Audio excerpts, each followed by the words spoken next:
Giving your best will benefit you more than you think. Yung iba kasi sa atin, nagbibigay lang ng effort and energy base sa halaga o mood. Pero ito ang hindi mo nauunawaan.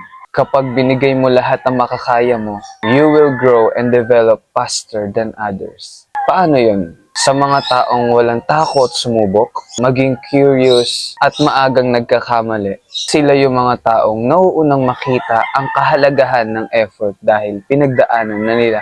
Hindi tulad sa mga taong takot magkamali at takot sumubok. Nananatili lang sila sa kanilang comfort zone at walang growth doon. Lahat ng nananalo ng medalya sa Olympics ay walang makikwentong karanasan sa pagkapanalo kung hindi nila binigay ang best nila sa laban. Kaya ikaw, ibigay mo na ang best mo sa kahit anong laban ng buhay para may maikwento ka rin kapag ikaw na ang nasabitan ng medalya. Again, this is Romeo and follow for more.